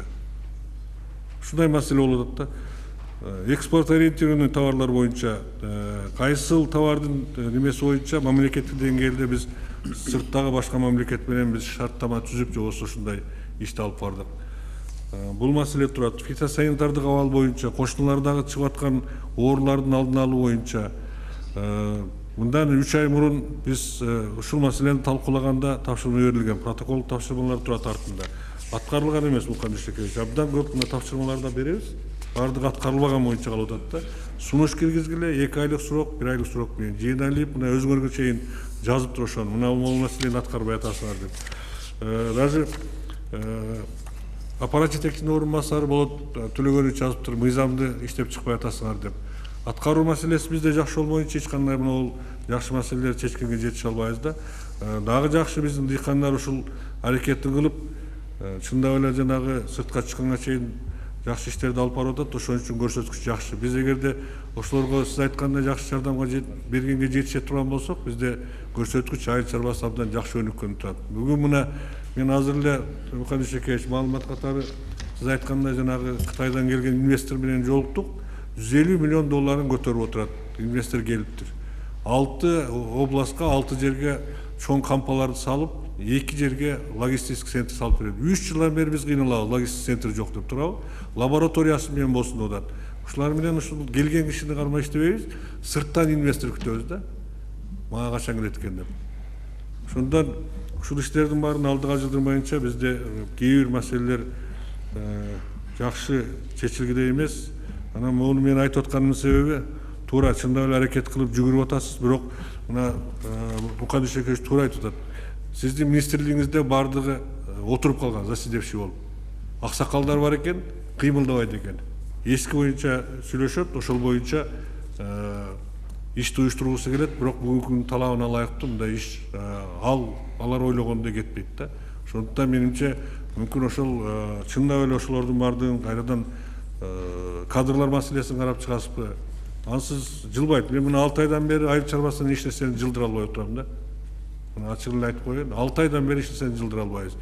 Сиз үчүн сиздин министрликтин ушул аткаруу тартиби жакшы болгонуна ойланычтуу. Мына отделдеги балдар да абдан катуу мындай сөздөрдү угуп атышат.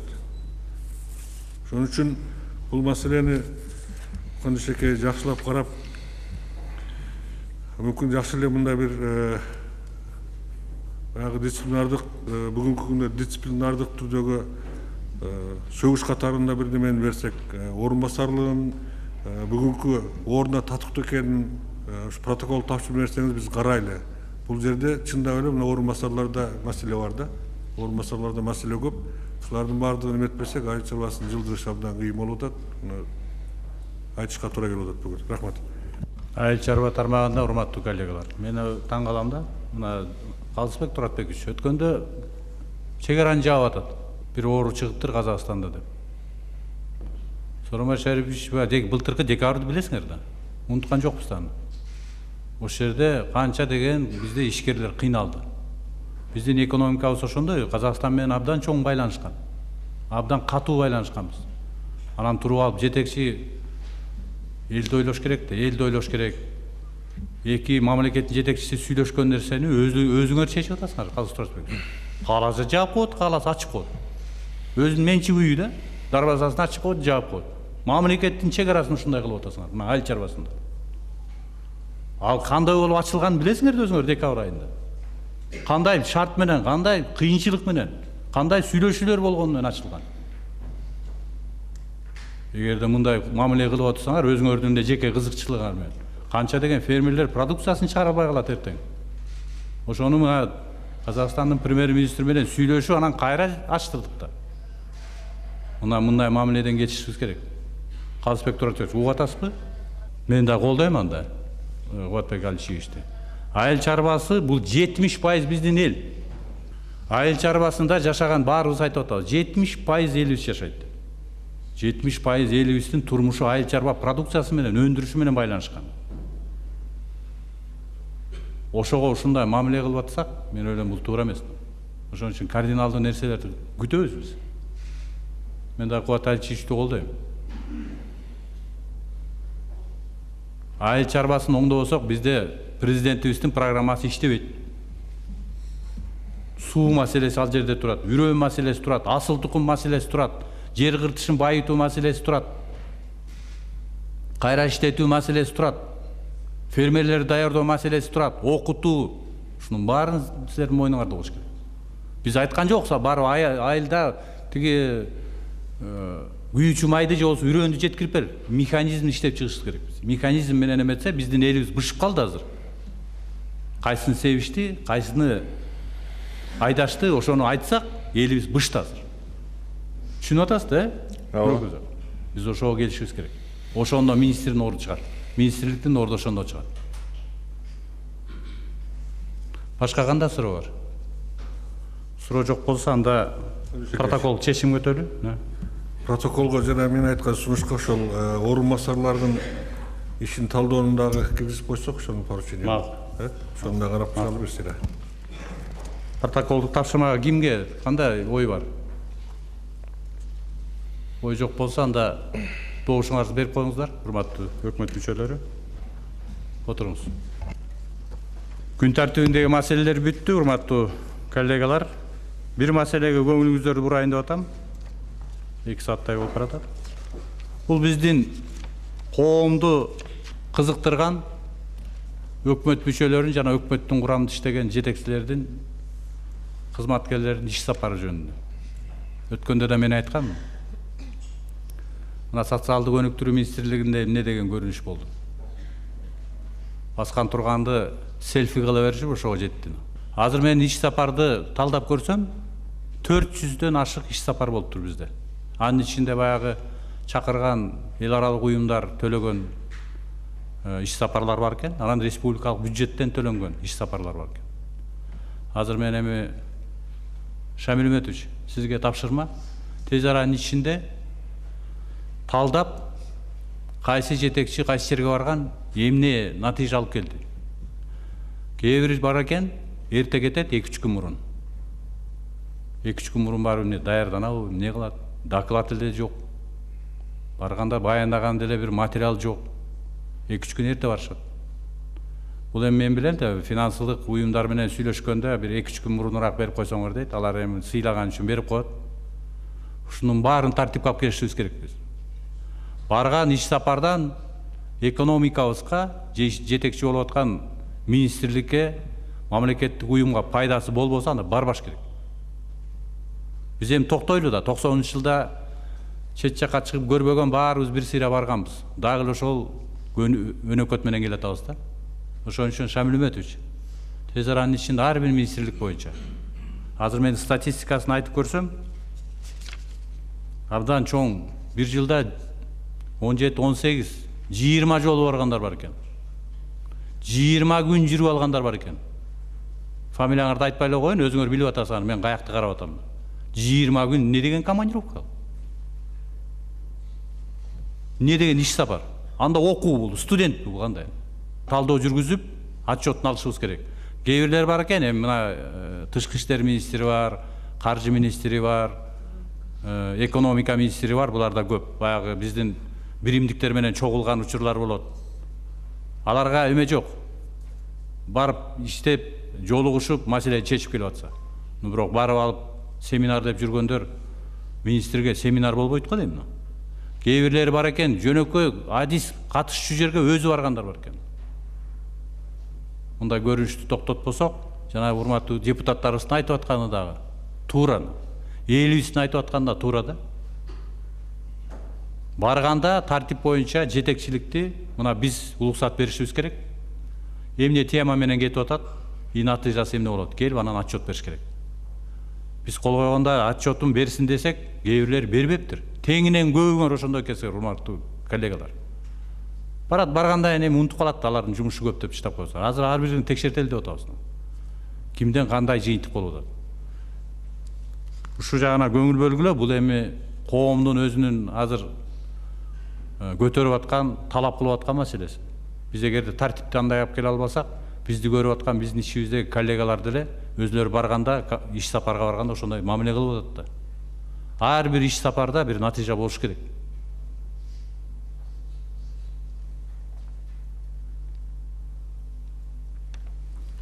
Бир азыр берели, бир 2 жуманын ичинде Шамил Өмедович, макулбу? Кайра чогулуп, бир ар бири менен кайра сүйлөшкөндөй бололу. Кандай натыйжа болду бизге? Башка суроо жокпу? Урматтуу коллегалар, дагы бир жолу чакырып кетем, азыр мына 2 ай калды. 2 айда биздин бюджетти бүтүрүшүбүз керек, эң маанилүү документибиз, бюджетибизге. Бюджетке мамилени мен азыр угуп атам. Кечээ мына ОЗП боюнча, кышка даярдык боюнча барганда жооп берип атканды угуп атабыз да, телевизордон көрүп атабыз. Бизге пирамида эмеси бар, телеканалы. Ким кандай жооп берип атат, кандай даярдык менен барып атат, аны көрүп атабыз. Кээ бир барып алып өзүнүн темасын билбейт, сүйлөп атат. Мына ушундай нерселерди бюджетке барганда, маселелерге барганда, жогорку кеңешке, же болбосо башка жакка барганда даярданып баргыла, урматтуу. Орун басарыңар барып атат, дайыны жок, даярдыгы жок барып атышат. Теманы билбейт. Анан шылтайт келип, мен мындай элем, мен билген эмесмин деп. Андай болбош керек. Өзгөчө бюджетти коргоп атканда өзүңүздөр катышып, жанагындай бул жерде чечилген чечим менен макул болгон чечимдерге кол коюп алып, бияка тескери сүйлөгөнү токтотуп барып, анан өзүбүз бюджетибизди коргошубуз керек. Бюджет эле эмес, бардык мыйзамдар боюнча. Башка суроо жок болсо анда бүгүнкү күн тартибибиз бүттү, маселелерибиз бүттү. Ийгилик болсун. Рахмат.